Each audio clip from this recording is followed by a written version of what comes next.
this LP is fucking cursed. Hello and welcome back to Coteries of New York. You may notice the map looks a little different. Well, that's because I apparently failed to start the last recording. Or maybe it just decided not to. I don't know. So, quick primer on what you missed. We dealt with what I think was the last thing with Agathon. We got the notes back. I got bitch slapped with fire. Apparently. Juno ran off and probably never hear from her again. And Agathon and me are bros now. Then I decided to go talk to Hope. And I completely botched that one, and she refused to work with us. Frankly, I'm okay with that because I found her piss-boilingly annoying. I'm really irritable right now. So, now it's time to rest.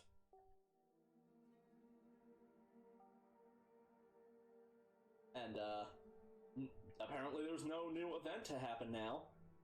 So, let's go poke the gangrel. What could possibly go wrong there? You make your way through the Grand Army Plaza, passing the Soldiers and Sailors Memorial Arch. You can't help but feel a tinge of nostalgia as you picture the place as you've seen it countless times, in broad daylight, teeming with life. You quickly get over it and pass through the Northwest Gate into Prospect Park. The park is its usual maze of unkempt foliage and dimly lit alleys. Silence hangs in the air as it would at this time of night, and there doesn't appear to be any sign of kindred presence. You start to suspect Langley's sources fed her a bunch of bullshit, but you're not willing to give up just yet. As you ponder your options, you hear footsteps coming from behind a line of trees, quick but evenly paced. Most likely a late-night jogger. No vampire would take kindly to you feeding in their domain, but then again, perhaps you can kill two birds with one stone. Well, we do desperately need to feed. You lock onto the sound of footsteps, predicting the runner's path. You move swiftly but quietly to intercept them. You hide behind a tree and wait for your prey to get closer. Mere seconds later, a young man in an off-brand tracksuit trots into view. You notice the buds in his ear, beat-heavy music bleeding through. That should make things easier. Just as the man passes by, you emerge behind him and plant your hand firmly on his neck. He struggles at first, desperately trying to break free of your grasp, but as soon as your fangs pierce his skin, panic gives way to peaceful submission. You feel elated as the warm liquid trickles down your throat. The fresh blood washes over your senses, sending an orgasmic shiver along your spine. Yeah, I said in the last not video, because for some reason it didn't record, that I'm just going to call it blood from now on, because I can never get that word right. Was that the last one? I think it was. Somewhere in the deepest, darkest crevices of your mind, the beast stirs in its slumber. You stop feeding just in time. Your hunger satiated, the beast fast asleep. You sit the dazed victim on a nearby bench. As the world comes back into focus, you suddenly realize that something is not right. In a split second, the air by the side of your head swirls like a vortex. Driven by sheer instinct, you lean back just as a five-finger-shaped razor. Oh shit! Just as five-finger-shaped razors cut through the darkness, missing your face by an inch. And we just met a gangrel. A clawed shadow jumps back a few paces, preparing to correct its mistake. You catch a glimpse of the assailant. Looks pretty animalistic, alright, but he's not the one you're looking for. For starters, it's a he. Just as he's about to lunge at you, a snarl resounds from the bushes nearby, stopping your foe in their tracks. Out of the shadows emerges a young woman, baring her teeth ever so slightly. She walks over, calmly, her eyes fixed on your assailant. Her presence is enough to make him reconsider attacking you, but not to withdraw completely. He glances over to her, puffing up his chest. Stay out of it, Tam. I smelled him first. Yeah, that guy's eyes, they're not exactly normal. They're fairly normal for a gangrel. In fact, he doesn't look like he's gone through too many frenzies. Tam, how about that? She raises an eyebrow, but remains silent. Her compatriot turns back towards you. Shouldn't have come here, pretty boy. I'm gonna fuck you up so bad you'll be wearing your tongue as a fucking necktie. Tamika looks at you expectantly. So you can bark. Let's see you bite. Alright, boy, let's see if your bite is as bad as your bark. Clearly taken aback, he looks over to Tamika, as if gauging her reaction. Yes, I know who the alpha is. Yes, I know who the alpha is around here. A barely visible smile creeps up on Tamika's lips. The man's eyes narrow. Although you can't really see it, you could bet the hair on the back of his neck just stood up. Shut your fucking mouth, pretty boy. Should have run when you had the chance. A fierce growl echoes across the alley, stopping the savage in his tracks. Tamika walks over to her comrade, her fangs glistening in the dim lamplight. She puts her hand on the side of his head, caressing his hair and tugging at his ear, as if she was scolding a puppy. She leans over and speaks in a voice that's firm, yet oddly affectionate. It's okay, Declan. I'll handle it from here. Huh. That name sounds familiar. The male gangrel looks at her with a mix of timidity and resentment. Then he turns back towards you. You want to waste time on this asshole, Tam? Be my guest. Having said his piece, when did we hear his name? Apparently his name was Raoul. Retreats into the shadows. Although, if you were to guess, he's likely to stay within earshot. With her companion gone, Tamika turns to you once more. What do you want? Straight to the point, I like that. Straight to the point, huh? I like that. I don't care what you like. Now quit stalling. If you have something to say, say it. I come with an offer. I'm willing to offer you my services, such as they are. All I would hope for in return is a fruitful, long-lasting relationship.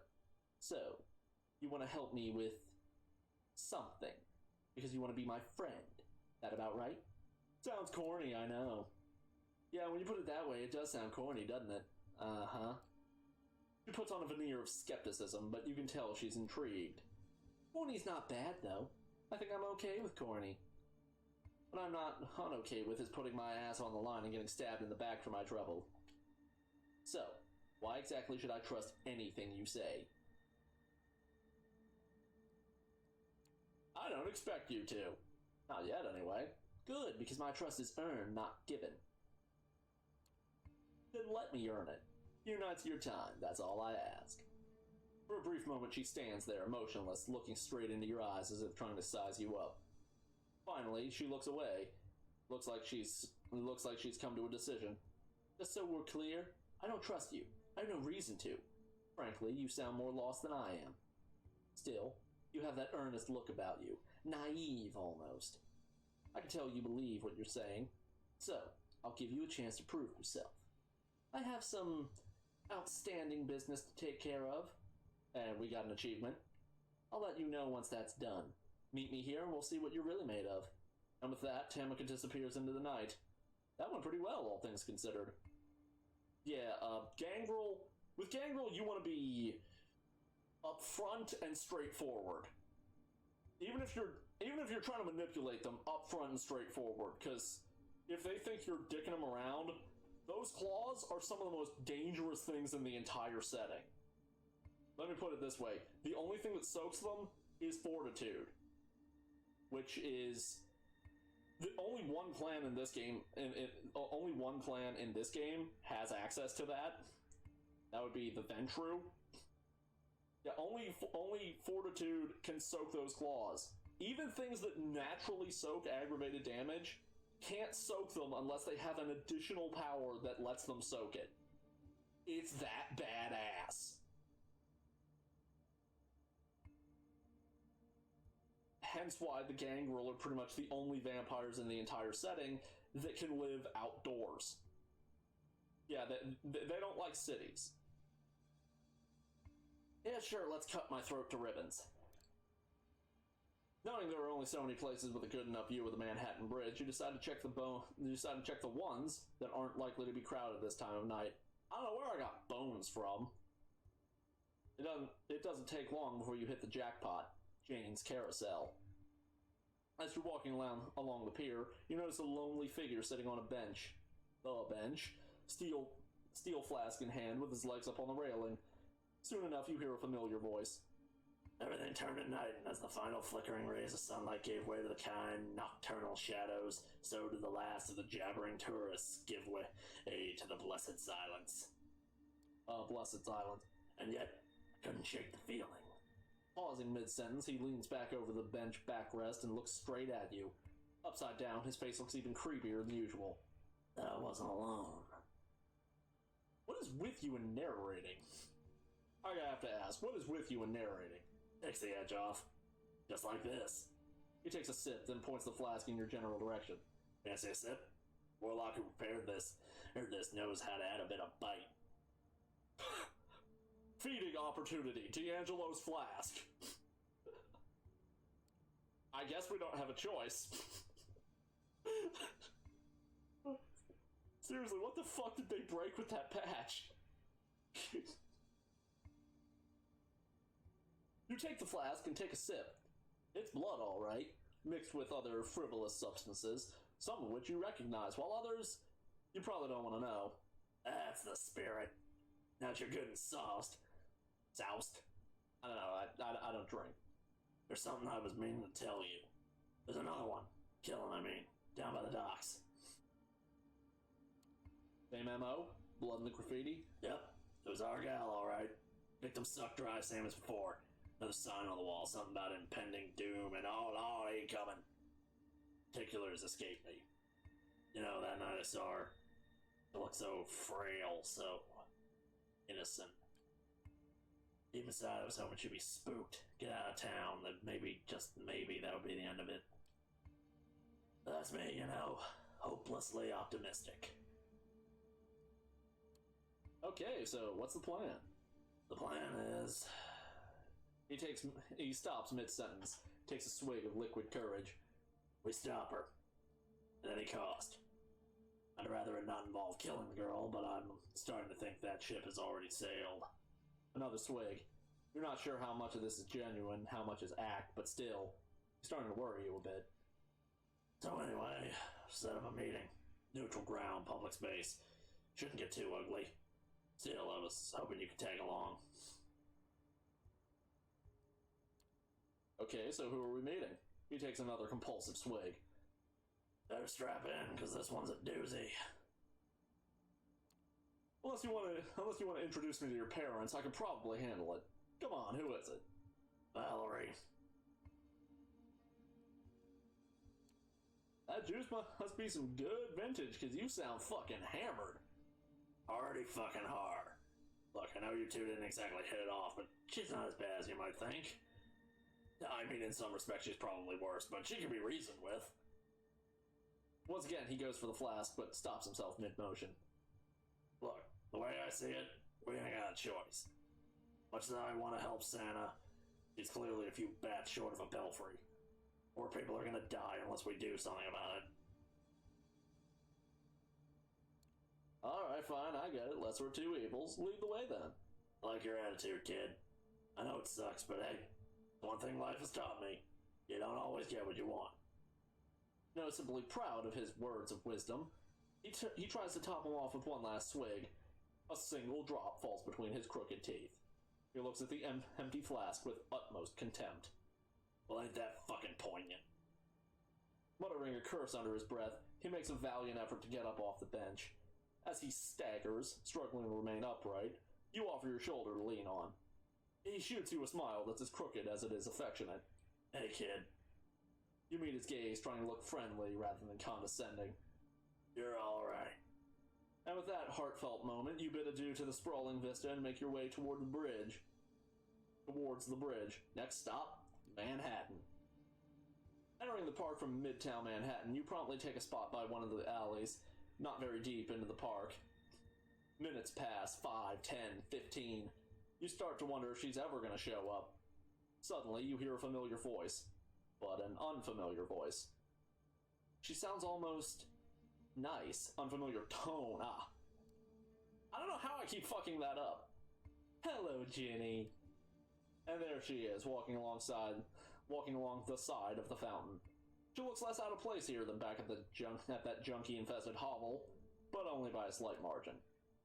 Something tells you there are only so many places she would feel at home, and probably not ones you would want to find yourself in. Val. She glances over you, barely noting your presence. What is up with her hair? It's like it looks like some kind of like Stepford Wives afro. Glorious and terrible at the same time. Sorry about last time. Nothing personal, you understand. When I get caught up in the moment, I get a bit intense. I can attest to that.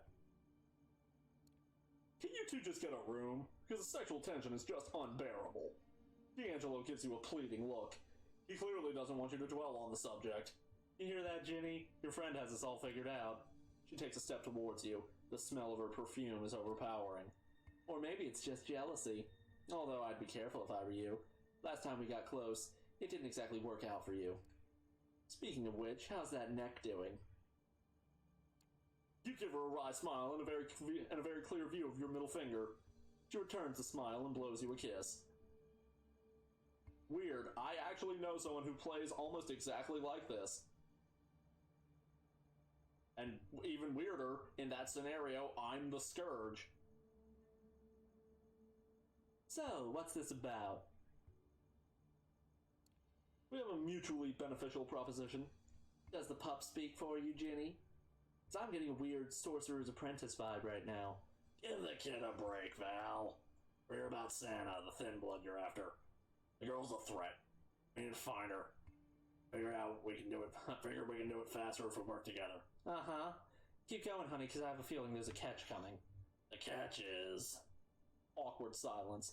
It's not often you see him at a loss for words. Seeing him struggle, you decide to jump in. We want the girl to stay alive. See, now that's a deal breaker right there, sugar. If you want me to even consider it, you'll have to sweeten the pot. Once again, she turns to D'Angelo. And I bet tall, dark, and handsome over here might have some ideas. I think she wants to get her hand... I thought we were talking about an actual cookie. I thought I was being a smartass here. I think she wants to get her hands into your cookie jar. They both look at you wide-eyed.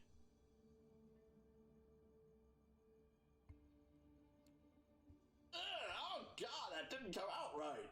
That's exactly what I was thinking. I mean literally, not... Wait, what were we talking about? D'Angelo rolls his eyes, hard. She wants a higher profile target. Show off to the prince what a good little skirt she is. That all you care about nowadays, huh?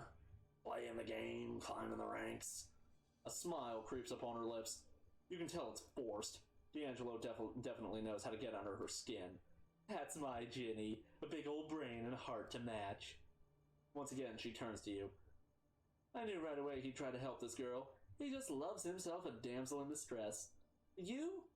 I'm still not sure what your angle is. What do you care? I don't, honey, not really. It's called making conversation.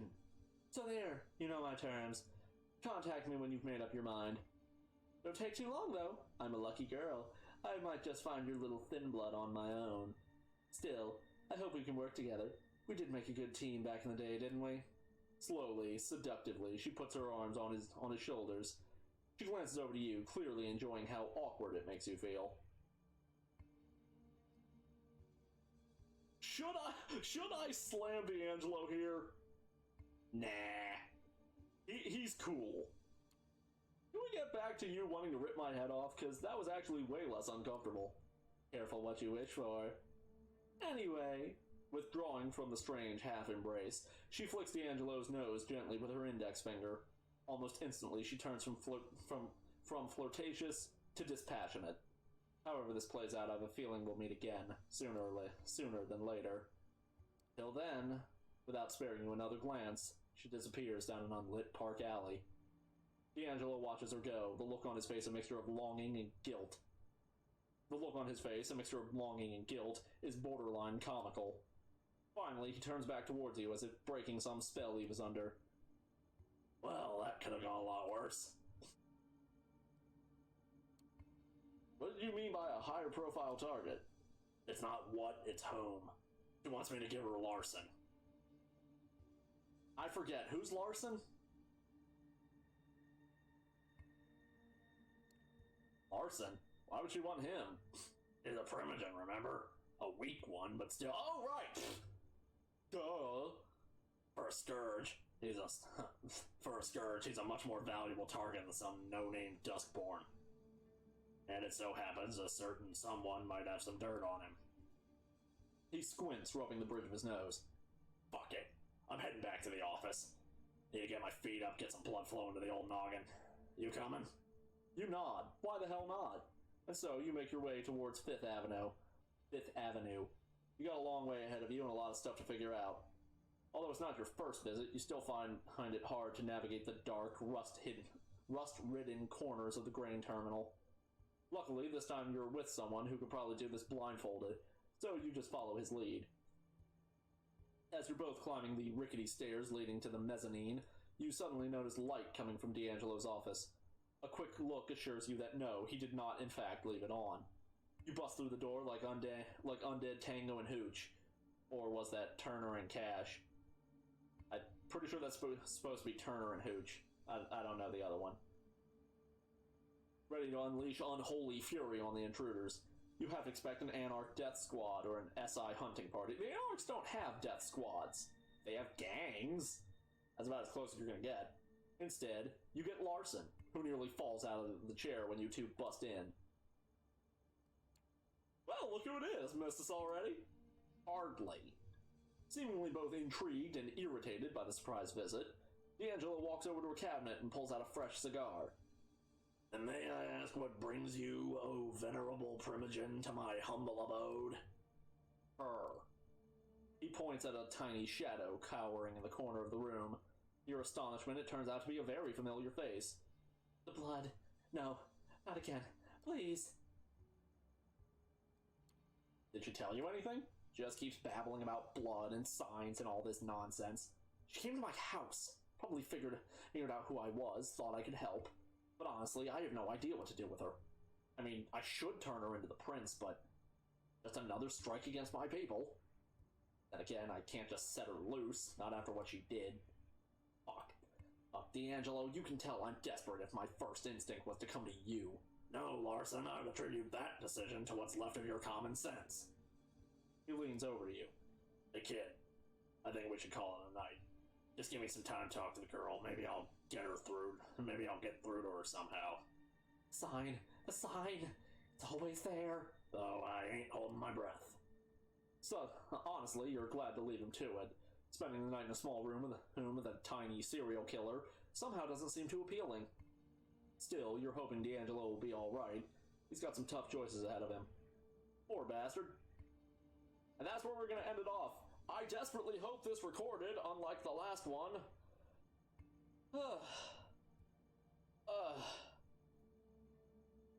Anyway, thank you all so much for watching. If you like this video, please like, comment, subscribe, share with your friends, blah, blah, blah, blah, blah. You know the drill. Thank you all so much for watching, and I hope to see you again next time.